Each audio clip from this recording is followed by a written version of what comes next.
mạng y tế, vì sức khỏe cộng đồng. Chào bạn, bạn đang nghe audio chuyên mục Gia liệu trên website mạng y tế.vn. Trào ngược dạ dày thực quản, những dấu hiệu dễ bị bỏ qua về y học. Trào ngược axit là triệu chứng điển hình của bệnh dạ dày. Nhiều người cho rằng rất dễ để phát hiện và điều trị chứng trào ngược axit. Nhưng thực tế chỉ ra rằng, có nhiều dấu hiệu mơ hồ mà người bệnh không thể phát hiện ra nguyên nhân là từ bệnh trào ngược axit.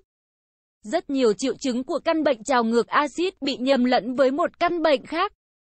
Bệnh trào ngược axit, nếu không được phát hiện và điều trị sớm, sẽ dẫn đến những bệnh về dạ dày, thực quản, thậm chí cả ung thư dạ dày thực quản. Nếu xuất hiện những triệu chứng dưới đây, có thể bạn đang bị trào ngược axit. 1. Đau ngực.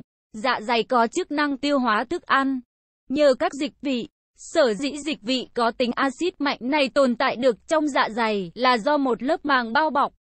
Nhưng khi con người ăn quá nhiều các loại thức ăn trong một thời gian ngắn, đặc biệt là những thức ăn nhiều dầu mỡ, sẽ khiến chất axit, dịch vị trong dạ dày trào ngược lên thực quản. Ở đây, lớp niêm mạc thực quản không được bảo vệ nên sẽ bị ảnh hưởng bởi chất axit của dạ dày. Người bệnh sẽ có cảm giác nóng rát vùng thượng vị, nặng hơn có cảm giác đau nhói ở ngực. Nhiều người nhầm tưởng những cơn đau này là đau tim.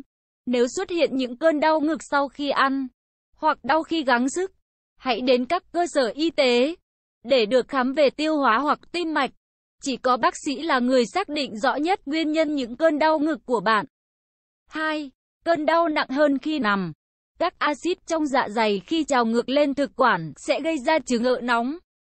Kể cả khi bạn nằm nghỉ, cúi xuống, các triệu chứng này càng dễ xuất hiện hơn. Nguyên nhân là do, khi ngồi hoặc đứng, trọng lực sẽ giúp giữ thức ăn trong dạ dày bạn, còn khi nằm, bạn dễ bị trào ngược axit hơn. Chính vì lẽ đó, bác sĩ thường khuyên những người bị ợ nóng nâng cao đầu giường và không nên ăn no trước khi ngủ. 3. Đau ngay sau bữa ăn. Đau ở vùng thượng vị xuất hiện ngay sau bữa ăn, đặc biệt là một bữa ăn no, điều này có nghĩa là dạ dày của bạn đang bị quá tải. Đối với trường hợp này, bạn có thể không cần dùng thuốc điều trị, chỉ cần thay đổi thói quen ăn uống.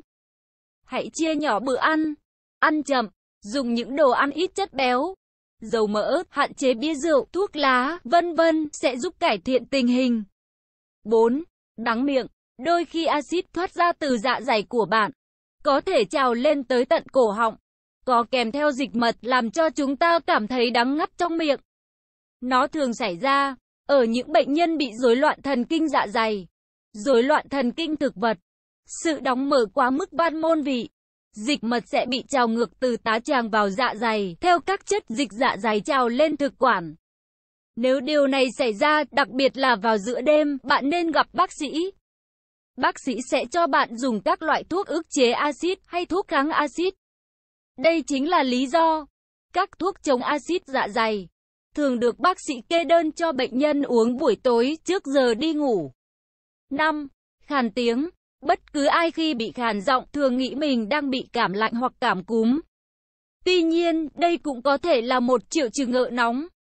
Chuyên gia y tế về dạ dày và đường ruột ở Temple, Texas, tiến sĩ Fanner cho biết, khi axit dạ dày thấm vào thực quản của bạn, nó có thể gây kích ứng dây thanh âm, làm giọng nói của bạn nghe có vẻ khàn hơn bình thường. Nếu điều này xuất hiện sau khi ăn, bạn có thể bị trào ngược axit. 6. Đau họng. Đau họng là một triệu chứng điển hình của bệnh cảm lạnh hoặc cảm cúm, nhưng thực tế, đây cũng có thể là dấu hiệu của một vấn đề về tiêu hóa. Cảm lạnh, cảm cúm thường làm người bệnh lúc nào cũng đau họng, kèm theo hiện tượng chảy nước mũi hoặc hắt hơi. Nếu không có những dấu hiệu này, hãy xem đau họng là hậu quả của chứng trào ngược axit. 7. Ho. Có rất nhiều triệu chứng của bệnh hô hấp như ho, thở khò khè, đều có thể là do chứng ợ nóng. Theo các chuyên gia y tế, đó là do axit trong dạ dày đi vào vùng phế quản, phổi, đây là những vị trí xa nhất axit dạ dày có thể di chuyển đến. Do đó, nó làm cho bệnh nhân bị ho mãn tính, có cảm giác vướng cổ họng. Đặc biệt nó xuất hiện sau khi ăn hoặc khi nằm. Khi gặp trường hợp này, bệnh nhân cần đi khám bác sĩ để đo độ pH trong họng của người bệnh. 8. Hen suyễn. ho và thở khò khè. Đây là hai triệu chứng thường làm cho cả bệnh nhân và bác sĩ nghĩ tới bệnh hen suyễn. Cũng có trường hợp người bệnh mắc một lúc hai bệnh này. Nhưng cũng có trường hợp từ ho, khó thở do ợ nóng chuyển thành bệnh hen suyễn. Đó là do axit dạ dày có thể kích hoạt các dây thần kinh trong ngực, gây co thắt đường dẫn khí, lâu dần làm các đường dẫn khí phù nề, gây viêm, vân vân. 9. Buồn nôn. Buồn nôn thường là hậu quả của chứng trào ngược axit. Tuy nhiên, nếu buồn nôn không tìm được lý do, người bệnh cần nghĩ đến căn bệnh này. Nhất là sau khi ăn lại thấy buồn nôn, hay buồn nôn đi kèm với một trong các triệu chứng đã nói ở trên. Rất có thể bạn đã mắc bệnh trào ngược axit. 10. Tiết nhiều nước bọt.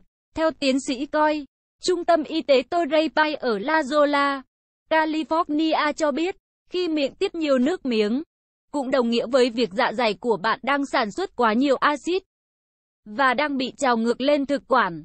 Điều này liên quan đến các dây thần kinh và phản xạ. Khi axit dạ dày trào ngược lên, một phản xạ tự nhiên là cơ thể sẽ tiết nước bọt để trung hòa lượng axit này. 11. Khó nuốt. Theo thời gian, hiện tượng axit dạ dày trào ngược với tần suất ngày càng nhiều sẽ làm lớp niêm mạc thực quản bị ảnh hưởng nặng, có thể gây phù nề, sưng tấy, lâu dần để lại sẹo gây chít hẹp thực quản, làm bệnh nhân có cảm giác khó nuốt. Thu Hà, theo Health. Nội dung bài viết đến đây là kết thúc. Nếu bạn có thắc mắc, câu hỏi gì xin hãy chia sẻ bình luận bên dưới bài viết này. Mời bạn hãy đăng ký kênh Mạng Y tế, chia sẻ bài viết này tới bạn bè và theo dõi thêm những audio tiếp theo. Hy vọng bài viết này sẽ đem lại cho bạn nhiều điều bổ ích. Chúc bạn luôn mạnh khỏe.